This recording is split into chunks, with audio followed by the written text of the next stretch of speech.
Shrug family, this week on Barbell Shrugged, Dr. Chris Perry is back. Guess what, team? Today is Christmas Eve, and that means that we need to say thank you. Hope everybody has a Merry Christmas. I appreciate everybody that tunes into the show. I actually get to talk to so many of you guys on the phone or on Zoom or have reached out, and every time I am able to actually connect with the audience of people that are tuning in every Wednesday and Friday with us, I am forever grateful. This is the 6th, 7th year, something like that, of Barbell Shrugged. I don't think we've missed a single date. The show's been around for 11 or 12 years now, so we're 750-ish of these in, and life is good. I can't believe that we get to sit around and talk to leading experts around the world on health, fitness, performance, and I appreciate you guys tuning in. Hope everybody has a Merry Christmas. Dr. Perry is going to do the thing that he talks about the best: sleep, circadian rhythms, and as always, if you find this information fun and interesting and you would like to work with us, make sure you get over to rapidhealthreport.com for all things lab, lifestyle, performance, and we can set up a call and get things rolling with you. And you can access all of that over at rapidhealthreport.com. Friends, have a Merry Christmas, Happy Holidays. We'll see you guys in the new year.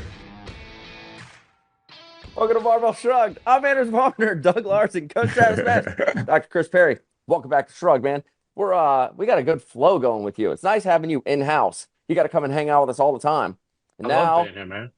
I saw on X, Twitter, we might be getting rid of daylight savings time. Yeah, I did see that too. Yeah. Which one are you choosing? Which one's healthier? Am I taking today's time? I don't like today's time. I don't like where we're at now. I like the summer, long nights. I love the sun being out. I want to play outside forever. I don't want to have to. I don't think you can do away with that though. Like sunlight's going to not change. I just think there's no changing back and forth. But like, we're not farmers anymore. It gets dark at like 7:30 or something like that instead of like 9 o'clock. And will it still see? It moves. So you got to wake up early if you want the sunlight. Then yeah, Kentucky's bad too. It takes forever to come up over here. That's why I loved being in Arizona for so long, because it was up at like 5:30. Oh, it's just amazing. No mountains or rolling hills. That sun pierces through to your soul too. It's so warming. I remember hearing about there was some type of data, maybe you actually have more specifics on this than I do, where there's like some tangible difference at a population level that when daylight savings hit, it disrupts people's sleep, again, at a population level where it's enough to cause some amount of health problems in some percentage of the people. Yes, 100%. I'm prepared to talk about that today. Talk about it right now. I want to hear it. So I didn't even know it. How did everything he's ever talked about up like that? So it's consistency. I am on board with getting rid of daylight savings time, and it's not so much because when we take the clocks back and we get an extra hour of sleep, that's great for most people who are sleep deprived anyway. But when it's the other way around in the springtime, when we go forward, that's what causes the issues. So what ends up happening is circadian misalignment is a poor thing. 1 to 2 hours is all you need. 1 to 2 hours is enough to cause a hyperactivation of your central nervous system, specifically your hypothalamic pituitary axis. So all the individuals that you see at Rapid who struggle with HRV or autonomic nervous system related issues, they're all at risk for something like this happening. Because first thing in the morning, you actually have a morning blood pressure surge that a lot of people underlook. And so if you're already at risk of cardiovascular disease, or if you're someone who's at high risk of high blood pressure, all these things, just from setting those clocks forward and you losing an hour of sleep, not only do you have sleep deprivation now playing it against you, but now you're misaligning your circadian clock. And so with that extra activation of your autonomic nervous system puts more stress on your system, impairs your blood pressure sensitivity, so it influences your baroreflex sensitivity, puts you at much higher risk of having myocardial infarction. Because of all those other things that are happening, you're seeing elevated cortisol, you're seeing it affect your resting heart rate and your heart rate variability. So all that puts just extra stress on your cardiovascular system. You're a lot more likely to have a heart attack. That's why when you look at the data, when daylight savings time happens at that time of the year, yes, you see a significant increase in the amount of heart attacks that occur in the United States. Doesn't Arizona already not change? That's correct. Yeah, they do not have daylight savings time. Which one are they on? Are they on the longer nights, or like the sun goes down to like 9 o'clock? So right now they are on. So they are 1 hour ahead of California right now. But then when we go back in the spring, then they'll be lined back up with California again. Gotcha. But then it also depends on where you are in Arizona, because it depends. So they go to like in, Central Time or Mountain Time. yeah. Yep. Yo, playing devil's advocate here. If daylight savings time is the thing that gives you a heart attack, aren't you just like a ticking time bomb anyway? You're a goner. If that's the thing that gets you, aren't you like you're already on the fence, man? You're about to fall off the cliff. And that presents a good point, right, of how resistant you are to stress at that certain time. That's why HRV is such an incredible measure for that, and us being able to see how resilient are you right now towards any acute level of stress. And so this is why we see such a big problem, especially in our community, of individuals we're trying to work with, and why it's so important for us that even though HRV is low and it's not the best measure when we use the aura data, but it still gives us clear indications. Hey, you might not be most resilient right now towards stress going forward, even if you feel great. And that's the conversation I have constantly with clients. It's like, I feel great. I'm not stressed. It's like, you might not subjectively perceive you as being stressed right now, but your physiology does. And that is something that we really need to pay attention to. And your physiology is what kills you. So not what you think. So last thing about the daylight savings time is that it's irrelevant at this point, because the reason we had that anyway was for farmers, and now we have lights and we have electricity, and we just don't need, to it's not as important that we get up with the sun and go, even though, well, it really is for our health. But the whole reason of it starting in the first place is gone now. Like, we have lights, right? Those aren't the same lights. That's not the sunlight. That's way different. You mentioned HRV. It's almost impossible to have a conversation these days without bringing up HRV. It always has seemed it has always seemed counterintuitive to me that having more variability for something that involves your heart would be better than consistency. Consistency just sounds like the stable thing. Like, as far as like the natural assumption that if you are healthy, then you are stable and consistent, seems like on its face to be like the one that would be more healthy, and the one to be more erratic and more variable would, to me, naturally seem to be the one that would be less healthy. But it's not like that with heart rate variability. Like, why is more variability a good thing? And so that's an interesting question, right? And you have to look at the context of the person. And where is it? Is it the fact that it's 23 milliseconds in between each beat for the majority of their heart rate, or is it only a little bit of their heart rate? And so this is why we take a look at, okay, is someone 23 milliseconds, or are they 118 milliseconds in between each heartbeat? But then you also need to take a look at the context of, well, what is the actual resting heart rate at that time? And how long does it take before it actually comes down is an indication that we also need to look at. If you're taking forever for your resting heart rate to fall in the evening, then that's indicative of you're doing things that you shouldn't be, and it's taking a long time for you to fall asleep, therefore not setting you up properly for a good night's rest, leading to sleep deprivation, which is then going to cause a negative response on your heart rate variability the next day. And then you'll see all the various symptoms that come from that. Then same thing when it comes to circadian misalignment. Cognitive performance goes down. We see issues with insulin sensitivity and glucose regulation. We see it impact your cardiovascular system. And so whenever I always get that question from clients.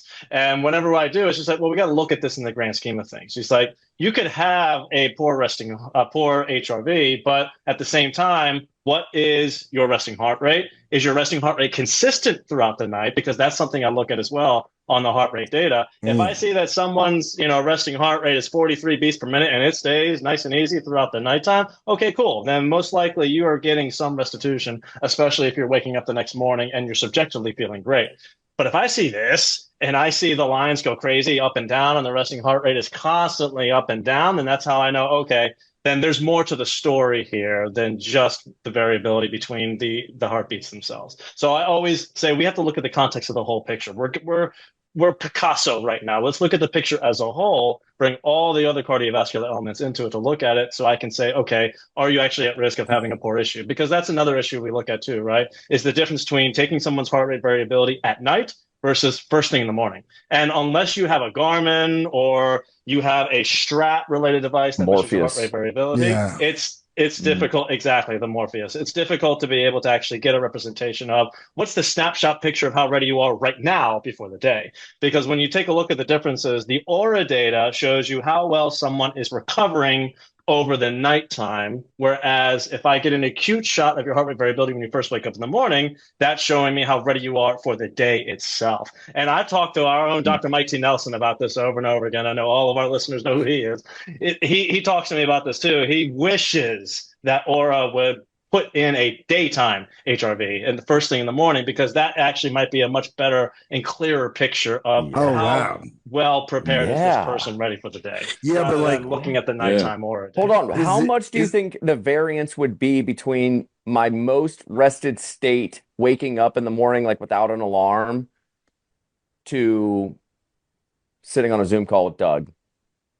How much variance? Stressful. Too stressful. Depends which time you're talking about. Yeah.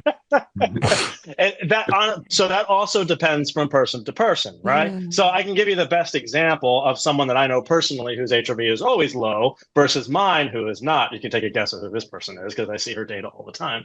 But for some reason, I've also seen this too. Not all women, but the majority of them tend to have a lower HRV. I don't know why this is. Maybe that's just the sample size I'm looking at. But on average, and I remember Galpin talking about this too, because his significant other was also like this in the example he gave, where their HRV just naturally is lower. So around like 45 to 60 milliseconds, whereas mine is, and she hates me for this, average is 116.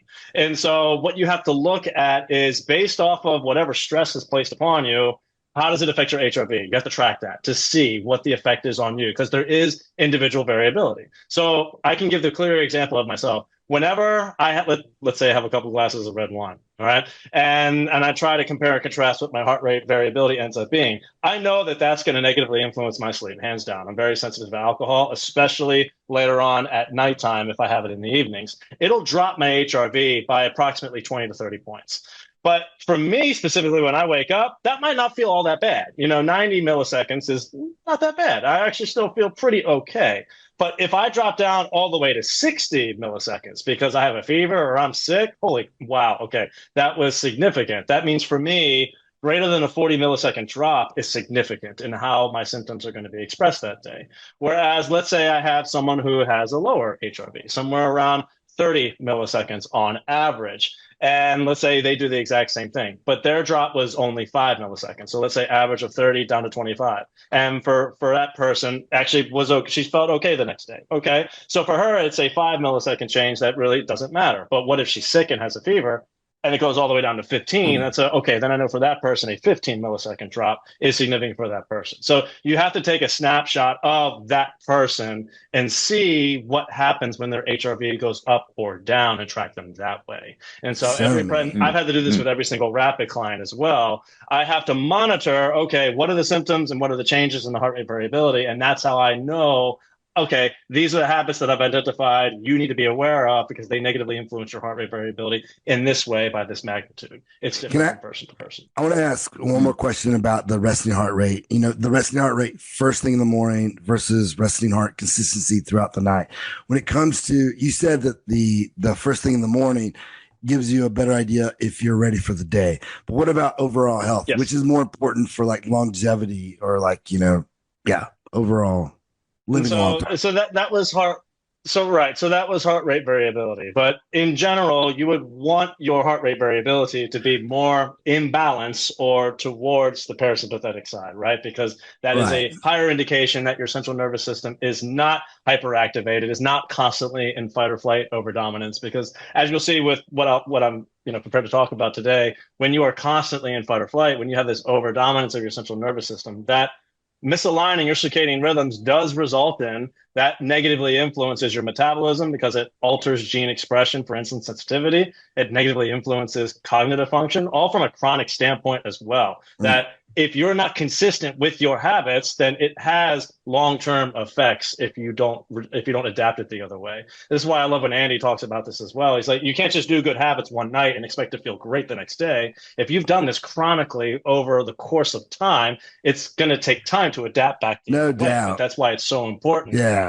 And you have to teach that to clients. And that's a hard one. Else. It's like, if you've been sleeping terrible for 6 months, don't expect 1 week to fix it. You're going to have to work on this consistently over time in order to get things to go back the other way. I know. How do we get that across to athletes or our clients in a way where they can understand it. And like, yeah, there's one particular right now that we're dealing with it. Like they just want, okay, I did this thing tonight. Why am I not better? I'm like, damn, man, you spent 30 years messing things up. Like one night's not going to cut it. Like you got to get a few months behind you to notice an impact, so. Right. And so I was actually just at the NSCA clinic with our own Dr. Mike Lane as well, since him and I kind of lead that in Kentucky. And him and I were presenting at that conference. And my topic was specifically talking to athletic coaches and how to teach their athletes how to approach that exact subject. Okay. It's like, all right, well, let's appeal to their emotions. What's important to athletes? How they perform, their ability to succeed and their ability to win. So if you tell them straight up, hey, this is how sleep deprivation or misaligning your circadian rhythms is going to negatively impact you and negatively influence your game. And as soon as you tell them all those negative effects, that's usually what can at least start the engines in their brain saying, oh, okay, maybe I should start going to bed at the same time and waking up at the same time every day. And I love talking to cross-country runners because they're the ones that usually think that they can get away with more. And they're actually worse. There is a big difference between aerobic athletes and anaerobic athletes and your requirements for sleep and restitution. Now, don't get me wrong. It doesn't matter. Hold on. Dig into that. I'd love go on that. What are the differences? Okay. So because awesome. they're especially for Mash, he's coaching lots of marathoners. They love to come to me for some reason. Like every time I'm like, man, I'd like to run past, walking to my car. I should call Mash. That's who my guy is. Yeah. So when it comes to any level of physical activity, both melatonin and cortisol are important hormones to monitor, right? When we get light exposure into our eyes, that has a positive impact on cortisol. Cortisol is supposed to rise during the day, but then it's supposed to go down at night. And when cortisol goes down, that also influences insulin to do what it needs to do as well, which is good. There's a relationship between insulin and melatonin. When we receive darkness in our eyes, darkness sends a signal to the body to start saying, okay, raise melatonin and down regulate insulin. This allows growth hormone to do its thing. It allows testosterone to do its thing, to allow you to fully recover throughout the night, upregulate mitosis, muscle protein synthesis, and recover. That's where all the building blocks happen when you sleep. But when you are constantly misaligning your circadian rhythms by waking up at a different time of day, going to bed at a different time of day, you negatively influence all these things. Now, take it from a snapshot of the differences between different athletes. Now, no matter what kind of exercise you do, this has an influence on the hormones that are expressed and released. This has an expression on the amount of neurological activity that occurred and the wear and tear you put upon the body. But think about your advanced aerobic athletes, the ones who run for miles and just put a lot on their cardiovascular engines. The cardiovascular system needs a lot of time for recuperation and restitution, especially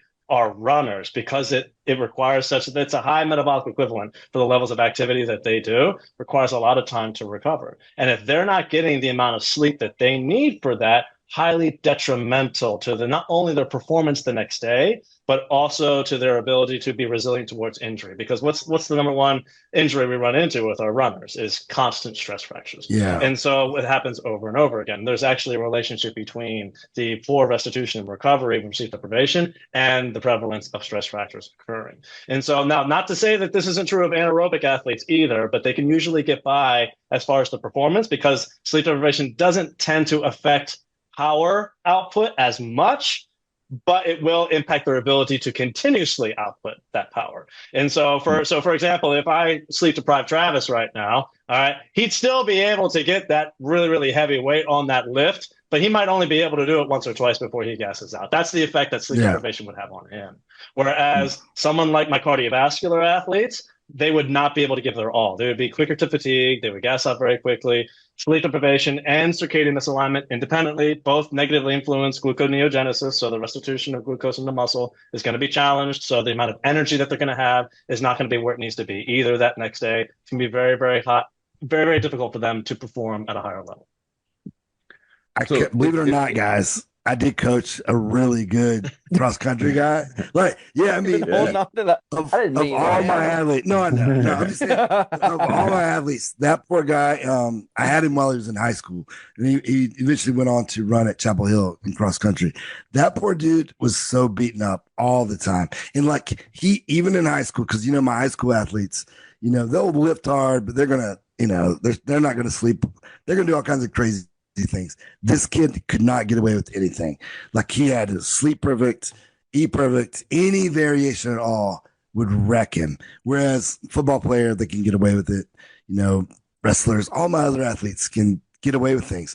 That kid, he had to do everything right. And like, I've never monitored, this is before I was really into monitoring so much. I had to monitor everything about that kid, but I mean, he did go on to kill it. He's state champion cross country, went to Chapel Hill to be a runner, but that guy, you're so right.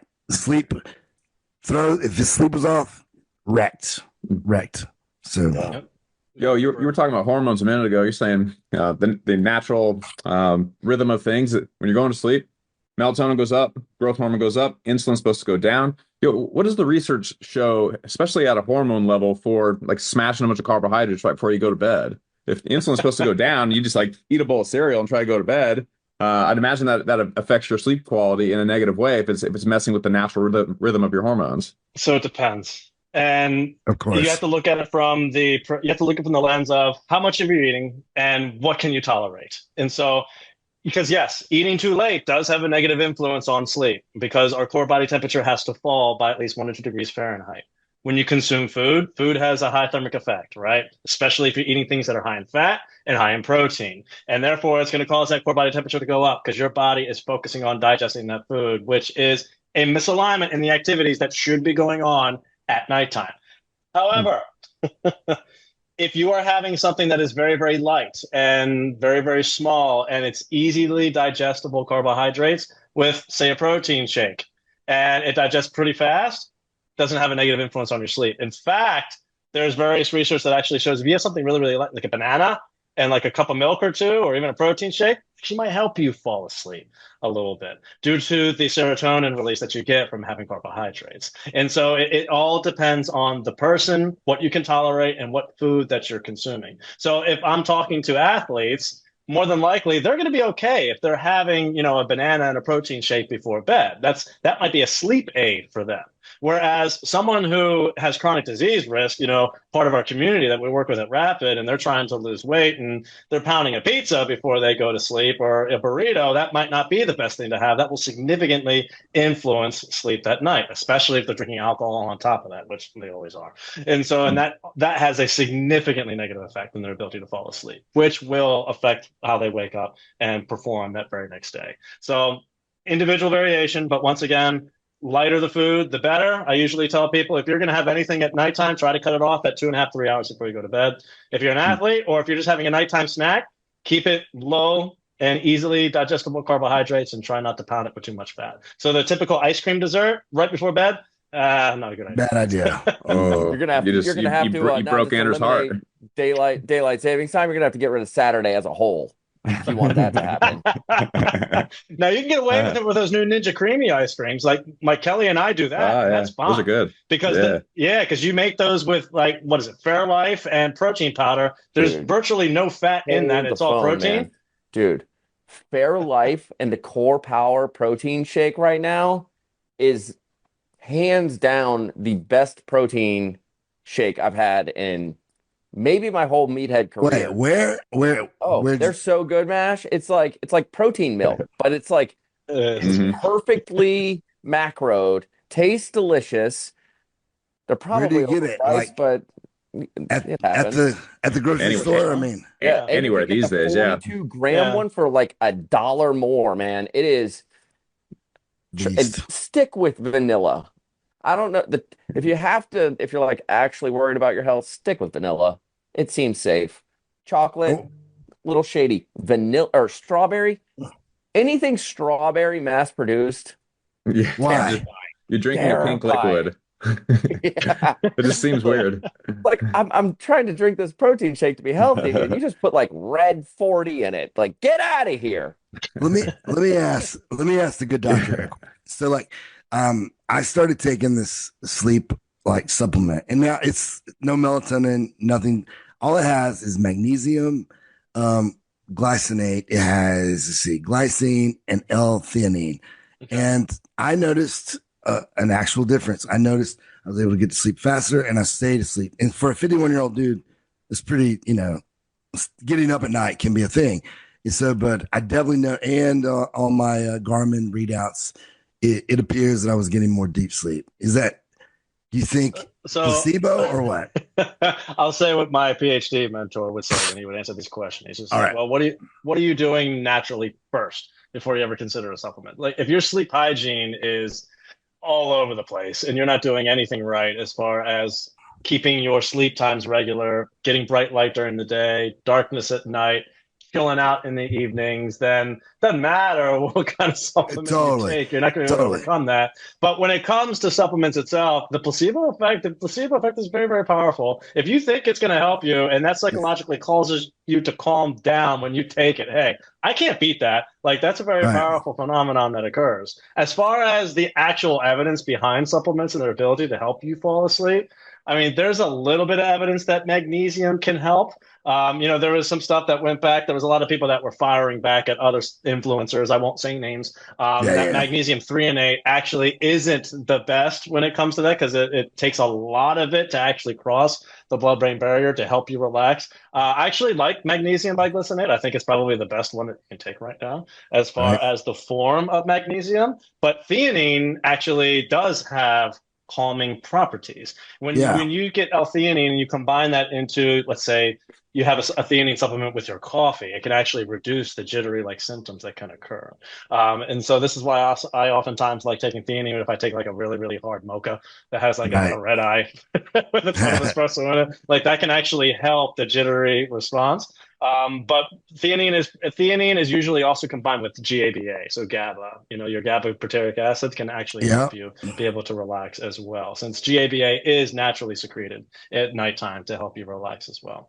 Is But it, like I just doesn't said, those are magnesium cause that? Isn't there some evidence that would say that magnesium magnesium helps you might? relax, but magnesium is just involved in so many processes, Yeah. I know, neurological systems, cardiovascular 500. Take it. It's like contraction. crazy. Yeah. Yeah. Yeah. Right. And so if you are deficient in magnesium and you take it in the evenings, you'll feel it for sure. But Yeah. if you're already getting it from all your dark, leafy, cruciferous vegetables and everything else, you might not feel as I much of an wonder if effect. I'm just So, but if it's deficient. Yeah. Hmm. potentially, are you eating your greens? Not as well as I should. I mean, I have a wife who cooks, so yeah, some, but still not as much as I probably should. It's going to be if I'm not going to eat something, that's probably going to be the first thing I might not. But so there was some evidence I read too with glycine that maybe serotonin increases serotonin in the brains. Thought, nah, fake, Slightly. slightly. Like Yeah. that's where I would come in and say, if you really want to raise your serotonin, yeah, eat a banana. Eat a Eat some banana. carbohydrates before you go to bed. Really? Okay. Or half Sweet. a cup of rice. Yep. Nice. Have a little bit of Mm. carbohydrates. As long as you can stomach it. Don't eat a ton of carbohydrates. You don't want to go full Thanksgiving. Yeah. Just have a little bit. Yeah. Have a post workout shake. Sweet. Perry, do you want to hear a fun story? Last time you were on here, I disrespected your answer to something, and I have to come clean to you in front of all the people here. Oh, Uh, I've we're never heard talking you about apologize how like this. marijuana Oh affects your God. sleep. Yeah. And I've only been hearing this, for a long time. And every time I hear it, I go, yeah, that's just because you don't do it enough. Your body's going to adapt. If you do Yeah. it more, it'll be better. You'll sleep better. Untrue. Untrue. Yeah. I went to Iceland with my family, and I'm not one to smuggle illegal narcotics into foreign countries. The idea Heck of no. going to jail in Iceland just seems chilly, and I don't want to do that. So I Yeah. love where this is we going. left all the things at home. My HRV typically rides in the 70 to 85 zone.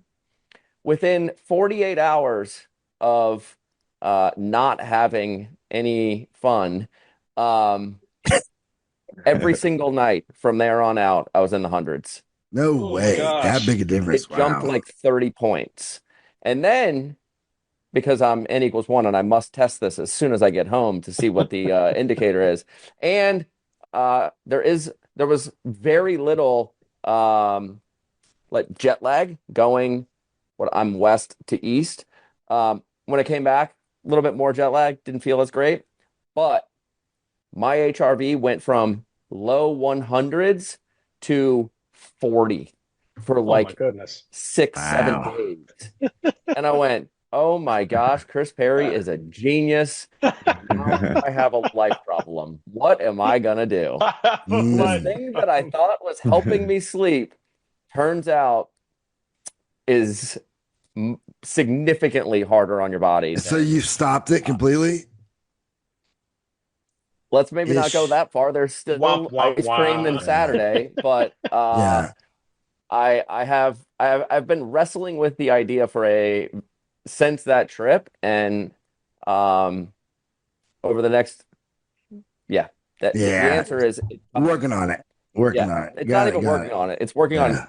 eliminating the possession of it Right. in a responsible way, and then not getting more is the answer. Sure. But I have that single thing changed my mind on how much it impacts your sleep. So I must give you lots of credit because had you not said that in the show, I would have continued ignoring all the other scientists. I was like, Dr. Perry, I'll listen to that guy for a second and see what happens over these 10 days. And holy crap, it was a 30, probably on average, like a 30-point increase in HRV. Damn. And I'm never in maybe not never, but like very rarely in triple digits. And I immediately jumped into the hundreds. And did you feel the And then difference? yeah, and like you're on vacation, so it's like a little more relaxing to begin with. There's like many factors, but that's a very significant jump. Yeah.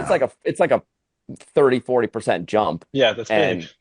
And then to see, so I attributed a lot of that jump to like this is vacation, and it probably has some effect, but it was when I came back and it stayed in the 40s, like 40 to 50 for a week and a half until That's like, crazy. holy crap, this is like there's enough data in my brain that I have to actually confront a thing and make a better decision now, which is devastating and pretty cool all at the same time. It's a Well, massive. You get a high five CBD here instead.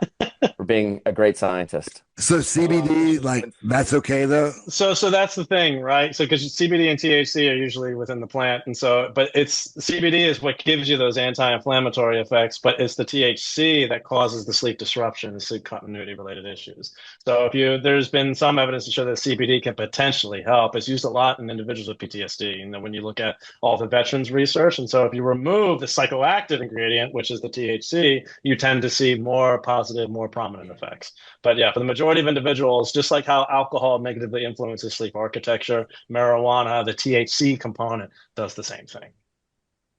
Wow. So that's which is awesome worse. that Are they about equally which is as bad? worse? Yeah, well, just because of all the negative influences that alcohol has on so many aspects of your health, I would say alcohol probably takes that cake and wins that battle. But yeah, there's I would nothing say good about alcohol drinking, is still a unfortunately. billion times worse. Yeah. Why would you say Even that? 1 to 2 drinks a week has a negative influence on you. So, Per but week? then, I was listening per Wow. week. Yeah. Okay. Yeah.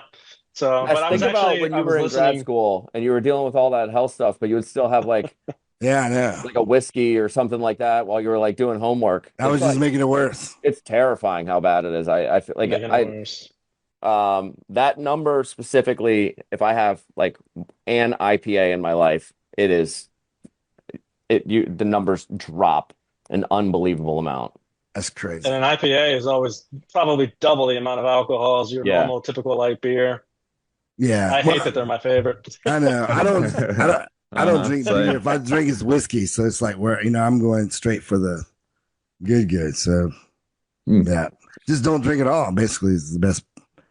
Turns That's out if you're just like a awesome. natural human and you eat your fruits and vegetables and a good protein, lift some weights, you don't need all that.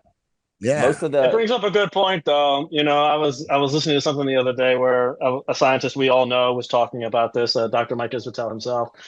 Someone It's asked so him, funny. is it okay to have alcohol every now and then? And he was actually talking about the impact that down regulation in the evening in a social setting can actually have on a person. When you have these individuals who are in this high stressed environment, the amount of negative impact that stress has on the body, especially if it's chronic, and it's the holidays, and you sit down with your friends, and you have, 1 to 2 drinks, maybe 3, and you got the positive impact of that downregulation, feeling a little bit more relaxed and having that social connectedness, that's actually the social benefits and the actual health benefits of that go far along than what most people expect, to where that's okay to do every now and then. But the problem becomes when you're doing it every week, all the time, and then it leads from by 3 yourself drinks a week to 7 drinks a week. Yeah. So since this is coming out around the holidays, so people see that in context, like it's okay to have one every now and then, but it becomes a problem when it starts to become an. Now, I'm gonna tell my wife it's actually healthy, so that's what I'm saying. Well, I would say that. But Matt, I put full stamp of approval on that one, dude. But Dr. Perry said, yeah. I only get to do that once or twice a month, and like I am tangibly happier when I get to have a drink or two with some friends. Like totally, it goes a long way toward my just total body relaxation.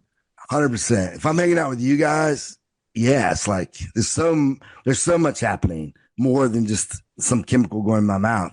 It's like the whole thing. Yeah, totally agree. Yeah.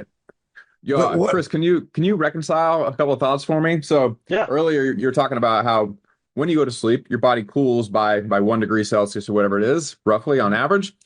There's a couple of thoughts here. So I heard people say, if you get in a sauna or some other device that heats you up right before going to bed, then after you get out, your body kind of dumps heat, and it helps like accelerate the cooling process naturally. But then you also have things like 8 sleep, which I love. Like I have an 8 sleep and I love it every day. I put it on like -9, like basically almost as cold as it goes.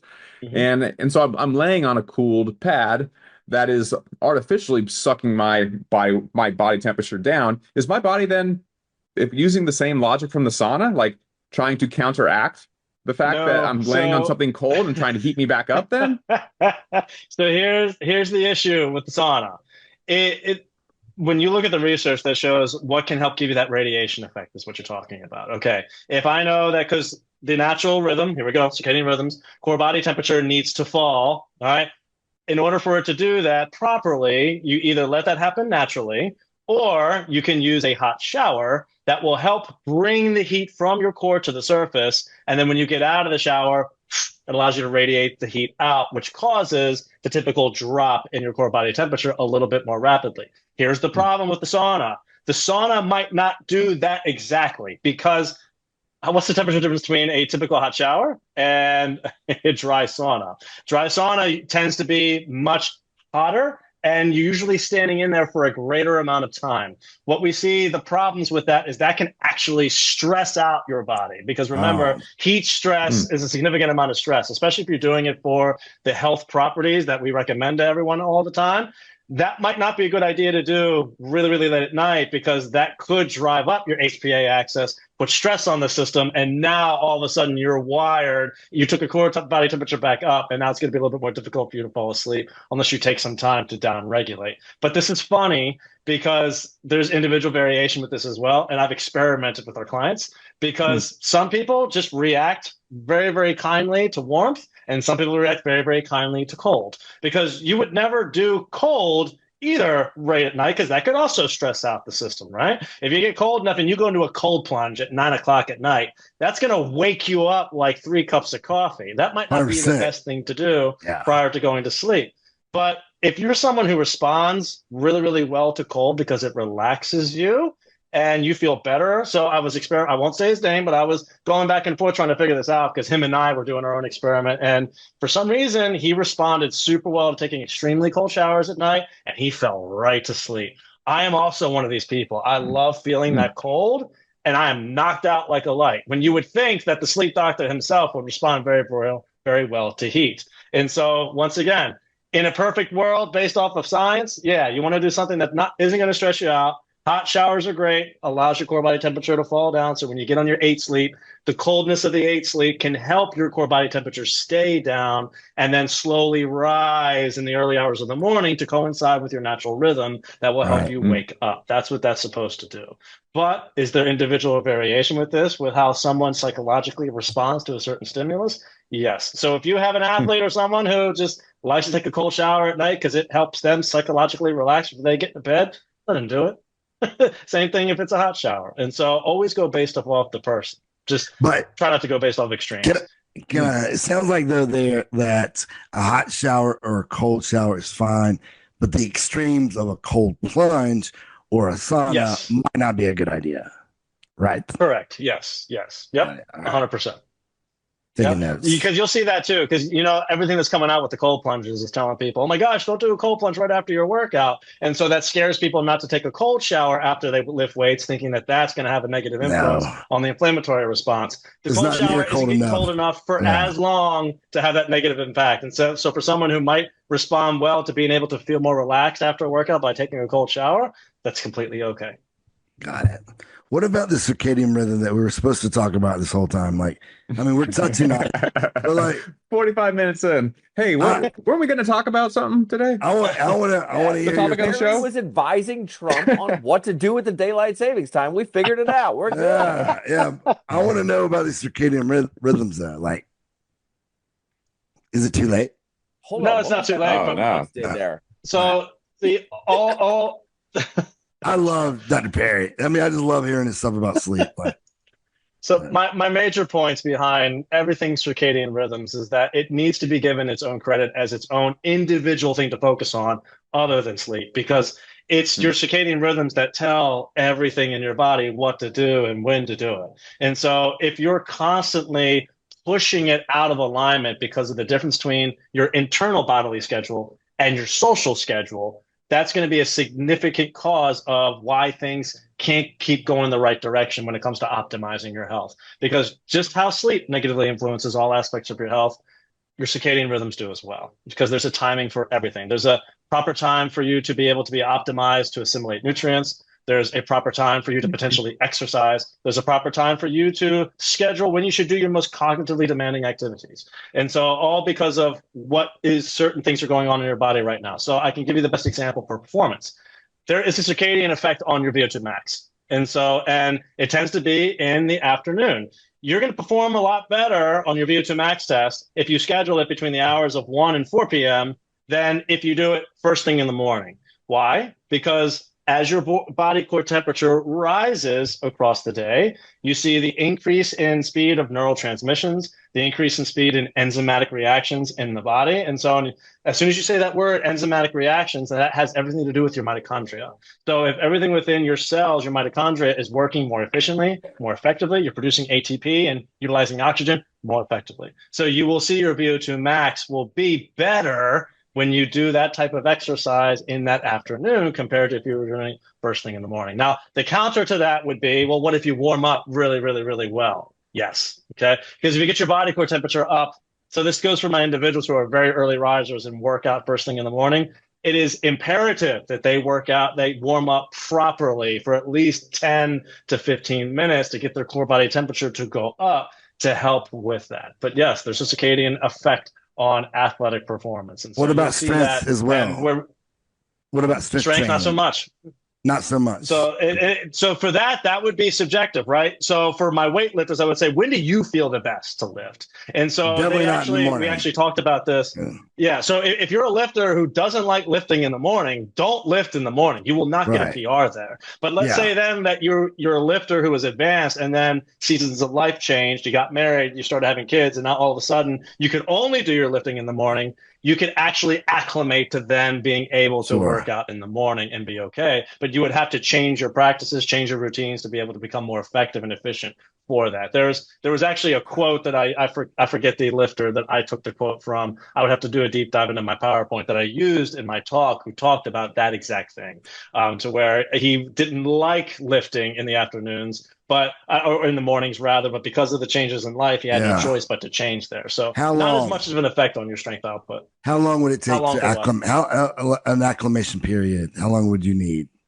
So most people, it takes, how long does it take to get into a routine to where you can be consistent with those habits and stick to it? I would say at least 2 weeks, just from a perspective of how many clients I've worked with, athletes that I've worked with, and how long it takes to actually get into that rhythm of actually feeling good, because it takes that amount of time to shift your circadian clock, right? Because if you're used to waking up at 8 o'clock in the morning and now you have to go to waking up at least 4 a.m., well, your clock only shifts by an hour every 24 hours or so if you do it properly. And so that could take anywhere from 5 to 6 days just to get that to where you want it to be, so that it's no longer jarring and causes a significant impact or causes stress onto the body.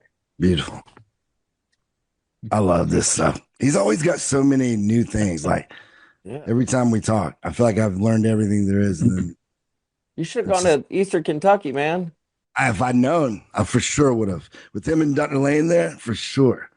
It would have been Mike can go for hours. I love that dude. He is, I mean, both of you are awesome. So, all right. Circadian rhythm. So we kind of got, go ahead, Doug. I'm going to bump in here. So there's circadian rhythm, and then there's the ultradian rhythm. Like, what are the similarities and differences? And does the ultradian rhythm matter as much in the context of sleep here? The ultradian rhythms have to do more with your cognitive performance, or at least how I understand it, to where you'll see dips and dives in your ability to focus based off of how long you're able to do work like this. So I took this from a couple studies that looked at med school students, for example. And so let's say that you are, because when you look at it from a circadian lens, we actually look on, and I have the notes to be able to share with you. It's called the two-process model. And the two-process model shows you how there are 2 times a day where people tend to be most cognitively active. It tends to be first thing in the morning from about 8 a.m. to noon, and then it happens again around 6 to 8 o'clock, because you'll see this slight surge before the body core temperature starts to fall. And so that's why, nighttime sporting events is sometimes okay, because, they tend to have this surge in their alertness where they're able to go fire up again. When it comes to the practices of ultradian rhythms, when you look at med school students, this is where the Pomodoro timers came into play, where they developed these techniques to help individuals study. Because if you study straight for about an hour or so, you start to fatigue, right? At least most people do. And so it's usually beneficial to then take advantage of that dip that starts to occur within your ultradian rhythm, rest for a short amount of time, and then go back to focusing again. Hence how the Pomodoro timers were such an effective tool to help individuals study this way. And so, but that's where I would counter that slightly and just say, okay, if you can just take advantage of your particular circadian rhythm schedule, if you know that you are able to do your most cognitively demanding work, the most analytical, the stuff that is really, really difficult for when I talk to my students, if it's writing your paper, writing your thesis, or doing a really, really difficult assignment, do it first thing in the morning, because that is usually when you're more fresh and more readily available to handle those hard tasks, especially if they're stressful. And let's say you did have a period of time where you were studying, you had a block of time between 8 and noon, then make sure, based off of the ultradian rhythms of the brain, if you're studying for 45 minutes to an hour, work in a 15-minute break or so to allow that at that 90-minute cutoff period to then be able to take that break right before, so then you can feel more refreshed coming back into the next cycle again. And so it's usually how I tell people to take advantage of that. Otherwise, you are more likely to burn yourself out as the day goes on and cause that cognitive burnout that occurs, which is why I tell people to also be very, very careful when you have all these other sources of stimulation that occur, because you can accelerate that just by constantly pinging your phone or looking at emails, or, I just got a MacBook, my first one. Dear God, I can't believe I did the jump. And that thing has notifications all the time now. I'm like, crap. Yeah. And so, because just getting notified once will cause that little bit of secretion of norepinephrine and epinephrine, which will cause you go back down the stress rabbit hole. And so that will make it worse. So be very, very careful of the amount of stimuli that you're receiving during those times where you're trying to focus. Wait, so you have a circadian rhythm, 24-hour block. You have ultradian rhythm, which is like a 90-minute block. Is that accurate Pretty enough? Pretty much of focused activity. So that's not entirely my area of expertise to focus on, but that's how I understand it. Well, what that's leading into is like, how does napping play into this? I've heard people say like you want to like try to have like certain lengths of napping where like you cycle in and out of sleep stages. That way you don't like wake up and just feel like you get hit by a bus. Like you actually get, if you take a 15-minute nap, you'll probably be fine. But if you take an hour nap, you're gonna wake up and be all groggy. Like, is there anything to the timing of how long to nap? Yes. don't nap. Okay, Yeah. tell me more. Who wants to nap for 15 minutes? No one wants to nap for 15 minutes. He's like, the issue with napping has nothing to do with ultradian rhythms or anything like that. It has everything to do with your sleep architecture. When you put your head down to the pillow and you sleep longer than 30 minutes, you start to then go into deeper stages of sleep. And when you interrupt deeper stages of sleep, it's very jarring to the body. You wake up more groggy and more tired than you would have been had you stopped prematurely at 30 minutes, especially if you nap after 3 p.m. Napping after 3 p.m. for most people will negatively influence sleep pressure and the buildup of adenosine and have a negative influence on your ability to go to sleep at night. Instead, do NSDR techniques, which give you all the benefits that you would have gotten from a nap and more, and doesn't negatively influence your sleep architecture. So if you do a 5-minute, 10-minute, a 15-minute Huberman routine that you find on YouTube, that is actually superior to helping you keep your vigor high throughout the day, especially if you're someone that has constant Zoom meetings or you're going from constant activity to the next activity. This is actually very, very helpful to do this. It's also helpful for if you've been sleep deprived that day. If you woke up and you were tired because you had to stay up super, super late at night and you see that your cognitive function is off, you got brain fog, you're not feeling as well, NSDR can actually help you regain some of your cognitive faculties and increase your vigor to help you get through the day. So I always say now NSDR techniques are so much better choice when it comes to trying to help yourself feel better than taking any kind of nap that could potentially either make you feel worse or negatively influence your sleep later on that night. Yeah. Yo, right before we wrap, what is the NSDR routine? Non-sleep deep rest technique. So any kind of yoga nidra, any kind of body scan. There are countless variations on the internet, and you only need 5 minutes or so. That's it. You can do the longer ones. You can do 10 minutes. You can do 15 minutes. That might help a little bit more, but 5 minutes is all you need. Wait, so this morning, great example. Me and Anders flew home from Florida this morning. I slept from about 1:30 to 5:30. I got on a flight at 8 o'clock. I fell asleep instantly. I slept for about an hour and a half on that flight, basically the whole flight. Should I not have fallen asleep, even if it's that early in the morning, or should I just try to relax? And I know we got to wrap here in a second. Potentially, because you would want to stay as aligned with your natural circadian rhythm as you can. So if you kept the natural circadian rhythm and you still plan on doing that the next morning. So for example, if you woke up at the same time when you left to go to wherever you went for your trip, and you did that again today, and you're trying to go to bed at the same time, try not to do any other things today. Try to be as tired as you possibly can going to sleep to increase your sleep pressure. So you can get I remember that from last time. Again. I agree. Yeah. What about Colton, who took an all-nighter, 11 p.m. West Coast to East Coast? We made him work all day long until about 10:30, 11 p.m. last night.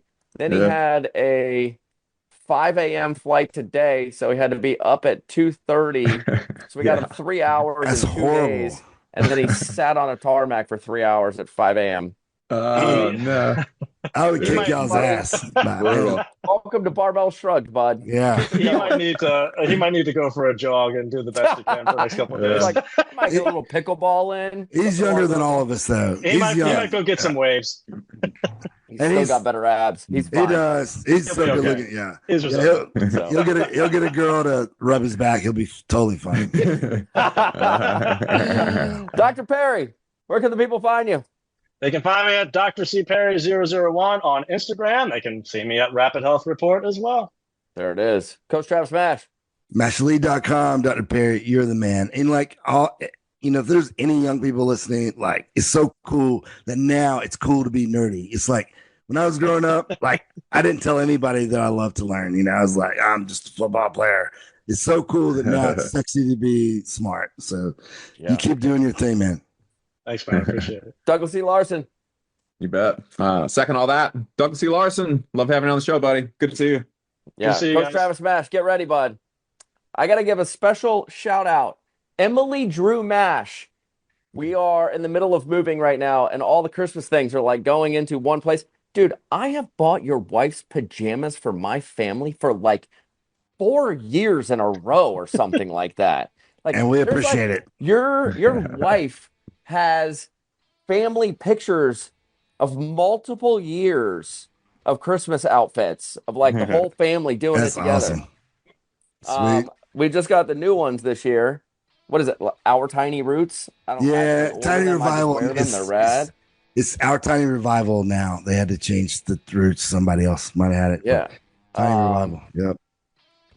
They're rad. Awesome. And we just got the new one. I was like, do we do this every year? And Ash was like, yeah, this is like we love you guys. I know, man.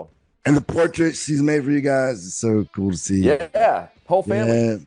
Yeah. EmilyDrewMash.com. I'm Anders Varner at Anders Varner. Wait, what was it? What was her? EmilyDrewMash.com. Code. I'm just kidding. I don't have a code. I hope you're taking a commission on her paintings. I'm Anders Varner at Anders Varner, and we are Barbell Shrugged to Barbell_Shrugged. And make sure you get over to RapidHealthReport.com for all things lab, lifestyle, and performance testing analysis. And you can come and work with us at Rapid Health Optimization. You can access all that over at RapidHealthReport.com. Friends, we'll see you guys next week.